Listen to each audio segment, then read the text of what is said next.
Yo guys, what is good? Welcome back on the Uncle Sharma channel. It's time for the match preview as usual.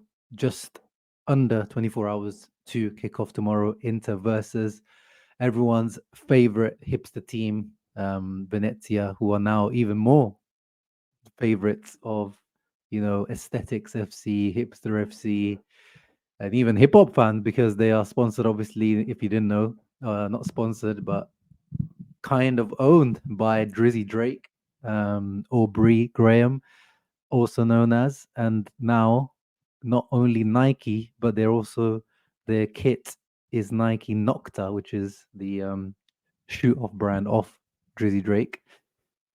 So now they even have more cool factor to them, but at the same time, they're probably the worst team in this Serie A this season. They're not going to remain cool if they just stay a yo-yo club like they are now. But they have some ex-Inter players that we have to watch out for. Of course, the couple that might be starting tomorrow. The first one is Filip Stankovic in goal, rocking the funky kit there. You can see the sponsor actually, Chinar Spritz. It's you know, a drink, alcoholic drink in Italy. So even the sponsor is a cool, I guess you could say, or haram for some, but cool. I didn't even know it was actually allowed to have a alcoholic drink as a sponsor these days. But anyway, Filip Stankovic, he wasn't the starter at the beginning of the season, but I did call for it because their actual starting goalkeeper was performing very poorly at the beginning of the season.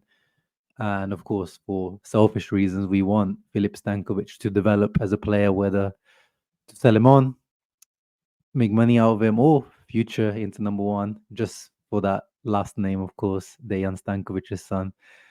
Um, but yeah, so he's played in the last three games, Filip Stankovic. Not really had a chance to make many saves. It is, as we know, Venezia, so not the greatest team in Serie A by any stretch of the imagination. I mean, look at the recent form of the last game they won 3-2 against Venezia, Udinese, 2-0 comeback. But before that, loss, then a draw against Monza. And you can see every single one of these last three games where Filip Stankovic has played, they conceded 3 goals. So, yeah, not easy, not an easy job for Filip Stankovic. But even though I call them the worst team in Serie A, that last win has taken them above the likes of Lecce, Monza, and Genoa. But I think squad wise, they are the worst team in the league. And they do concede a lot of goals, 18 goals conceded, only 10 scored. But, there are worse teams in terms of goal scoring. Look at that, Lecce and Genoa, a measly 4-7. That is disgraceful. So actually, maybe not as bad as I initially thought this Venezia team, but at home with the other teams having won as well. I just finished watching the Milan game. They just about scraped past Monza, which is what we couldn't do. This is probably the most, you know, frustrating points dropped of at the moment this season. The Monza one, when you think back to it, this Monza team is so much worse than it has been in previous years. And the fact that we couldn't get the result, the 3 points there is really frustrating. I think obviously the Milan derby is probably the worst performance this year because that was disgraceful losing to Milan in that fashion. It was, statistically the probabilities of us winning 7 in a row was just never going to happen. But there's also ways of losing it. Um, but the Monza draw, those 2 points drop, and obviously the Juve 2 points drop, those are probably the most frustrating, funnily, I would say. And then also Juve also won, so it just means that, Inter have to get the 3 points. Not that it was any question before this, regardless of other people's results. And Napoli tomorrow. Don't forget, guys, if you want to watch Napoli Atalanta tomorrow, it's an early kickoff, half 11 UK time in the morning, 11:30 a.m. kickoff time. So if you are in the Western Hemisphere, America, Canada, you guys, you need to set a very early clock. The other guys, yeah, I mean, actually, Asia time, yeah, you should be pretty good. Pretty good kickoff time for you guys to check out our competition because now Atalanta have become part of the competition as well.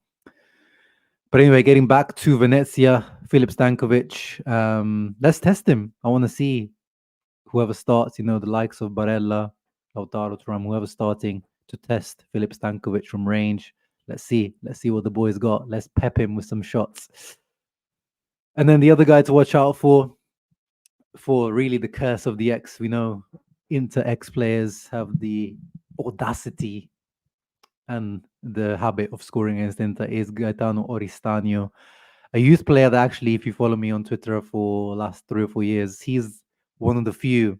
I have very little faith in our youth, in our Primavera, but Oristano was one of those guys that I thought, not for Inter again. For Inter, it's like below 5% my faith in Primavera for being Inter product. But Oristano, even when he was on loan in the second division of the Netherlands in Holland, I thought he looked like he was going to be a decent Serie A player. Last year, he was a regular for Cagliari, didn't really set the world alight. This year, he's a regular at Venezia. He's not really set the world alight, but he is one of their most important players. He's got a decent turn of pace, decent dribbling, plays just off the striker up front. Could cause us trouble. I think he scored in his last game or the previous one, if I remember correctly. So, yeah, the curse of the X, we got to watch out for Oristano. But apart from that, not really too much to speak about. Let me quickly look at the Venezia team before we look at our team. Yeah. Oh, another X, actually forgot. Alfred Duncan. I mean, this guy has been, this is a long time ago X, another Primavera product. Actually, Alfred Duncan, I used to say, especially in the Banter era, he could have been still useful for Inter as a backup rotational player. And he still is a decent quality Serie A player. He's carved himself out a decent regular Serie A career, Fiorentina, now Venezia. But yeah, apart from that, really, really lackluster team. Oh yeah, big ups to the Bahasa boys, Indo boys, Idzes, who is he has some sort of Indonesian. I don't know if he's full Indonesian or just background Indonesian, but yeah, shouts out to you, to the Indo boys out there. Off the bench, do you have anyone to watch out for? Oh yeah, I think they have. Isn't that Franco? Yeah, I think that's Franco Carboni because yeah, he went on loan to River Plate in the other Carboni brother. He went on loan to River Plate and they cancelled the loan, and now he's back in Serie A. But I don't even know if he's actually had an appearance for these guys. But that's really it. They're really, yeah, it's poor, very poor team. This Venezia, they should have invested more money in the squad rather than the marketing. Drake, where to spend the money, bro. Anyway, let's get into our team. Most interesting. I am actually surprised, guys. I think you guys and myself now, we're kind of quite good at predicting a lot of the times how Inzaghi is going to move in terms of rotation. And this time he's actually surprised me. He stumped me. Obviously, continuing in some decisions because of injuries is, Acerbi is back, Hakan is back, but they're not ready to start. So that, in terms of the variety, Zielinski in there makes sense. But again, Zielinski, I know he's starting here as a CDM, but I really just, I said it against Juve.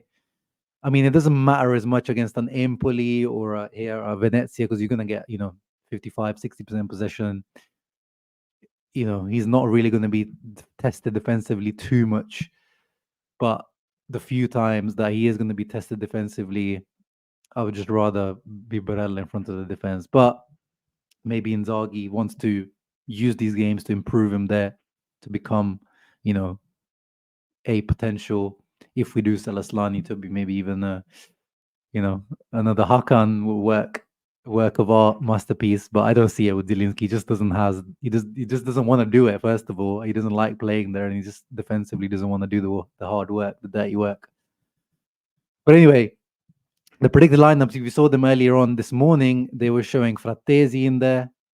And I'm surprised after the 2-goal performance against Empoli, the game against Arsenal today lost 1-0 to Newcastle. Doesn't matter what the result was, but it was just a quick commentary. That was, interesting to see that they're kind of getting off form at the moment. But yeah, the Arsenal game on Wednesday, Venezia at home, I thought there could be some rotation, but I guess this is a definitely, you definitely can't say that Inzaghi and the team is not focusing on the Serie A now, because he is pretty much going with the strongest lineup. What he might be doing here again is with Darmian, who can be the Dimarco backup as a substitute, kind of saving him for the second half and maybe saving Darmian for the Champions League, because on that side it could be Martinelli playing or Trossard playing at left wing. So we know that sometimes Inzaghi in the big games likes to, against the likes of Kvara, Leao, to have Darmian there. But also at the same time, we've seen that Inzaghi has a Champions League team, which is usually Dumfries is in the Champions League team. So he's definitely going to play back-to-back games. But he did do it because he played back-to-back young boys and then he played against Juventus. So is he doing another back-to-back games? And then up front, this is my big surprise, is really up front. I thought this is the game you start Mehdi Taremi, whether it's for Thuram or Lautaro, I wouldn't really mind. Lautaro probably just need to continue playing him at the moment just to try to get him back on form. Taremi, yes, again, he is part of this Champions League squad of Inzaghi. We saw him, he started against young boys with Arnautovic. He started against Man City away, where I went to watch it. So he is probably, I guess, 95% starting against Arsenal. But then, this is the thing sometimes with Inzaghi. Let Taremi play back-to-back games. Like, it's hard for Taremi. Yes, he has probably super impressed at the moment, Taremi. But give him back-to-back games. This is what we always say in the past when it was with Gosens or now with Frattesi. It's like, how are these guys going to pick up form or improve within the team or get accustomed to the players and chemistry if you don't give them back-to-back games? Give them 2-3 games in a row. Then we can really judge these guys. But of course, this just points to Inzaghi wants to secure the 3 points as quickly as possible. No games playing, no playing around, which I also like. At some point, I hope to see Hakan hopefully getting 20, 15, 20 minutes. So he can start getting match fitness for the Arsenal game. Acerbi hopefully as well has some minutes in him so we can get him back to match fitness, because you have to remember these guys, it's not like you can just throw him in, have 90 minutes. It's like they've now not ran properly, for the last week or so, and now they're getting integrated in the training and getting the fitness back up. So, yeah, I would have liked to see maybe a little bit more rotation, but I also at the same time, the focus is clawing those points back from Napoli, and maybe Atalanta do us a favor tomorrow, and this team definitely is ready to pounce on that opportunity. And I think if this is a team tomorrow, the boys are going to come through with a strong performance, and I'm expecting at least a 3-0 victory from Inter tomorrow, guys. I'm expecting goals from Lautaro, Thuram, and Barella. That's 3 goals I'm expecting tomorrow. You guys, let me know in the comments down below your prediction. Who would you start? Are you surprised? Are you disappointed with this lack of rotation, or are you on the board? Because I know some people are full Serie A train, play the strongest team in Serie A, rotate in Champions League.